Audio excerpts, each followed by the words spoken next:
India's hydropower gambit, ecological recklessness masked as geopolitical strategy.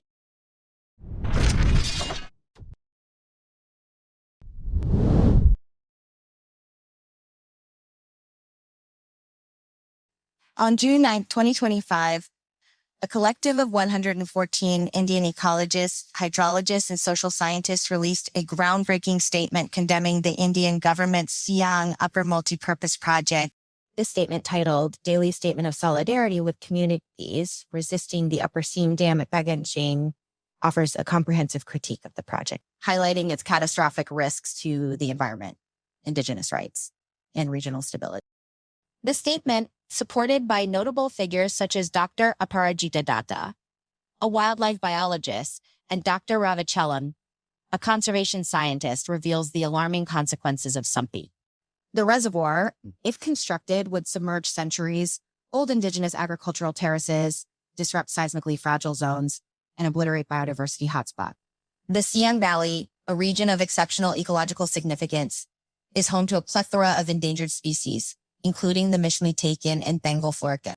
Moreover, recent scientific discoveries such as the Cyrtodactylus, Siengensis gecko, and Begonia pescitensis plant underscore the area's irreplaceable scientific value.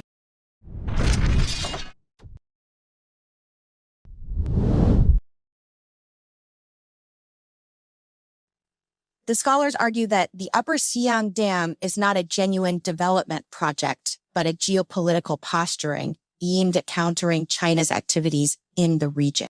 The Indian government's narrative, which frames SUMP as a strategic countermeasure to China's Medog Dam, fails to stand up to hydrological scrutiny. The Brahmaputra's flood, they point out, is primarily dictated by monsoon rains over India and Bangladesh, not by Tibetan glaciers. These projects, according to the scholars, disrupt sediment flows and pose significant environmental risks, far more than China's run of the river Medog Dam, which lacks large reservoirs. Economically, SUMP's promises ring hollow. The Sibansiri Lower Dam, operational since 2023, operates at 35% capacity due to sedimentation and seismic repairs.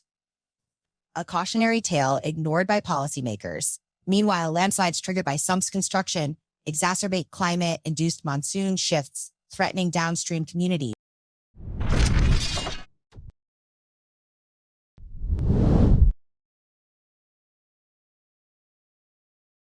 The scholars emphasize SUMP's violation of India's own laws, the Forest Rights Act 2006 and Biodiversity Act 2002, by bypassing free, prior and informed consent protocols, compensation schemes for displaced ID communities, ignore non-economic losses, sacred sites, traditional ecological knowledge, and spiritual ties to the Siang River, which the ADR revere as Mother Siang. Over 250 wild species, including edible insects like Paraparatricine and Miela ants, and medicinal herbs like Leishnotus chatona, are critical to local diets and cultural practices. These ecosystems face irreparable damage if the dam is built. Moreover, the backlash reveals deepening distrust between New Delhi and India's northeast. Scholars warn SUMP replicates tensions seen during Assam's 2020 anti-CAA protests, where communities accused the central government of colonizing through concrete.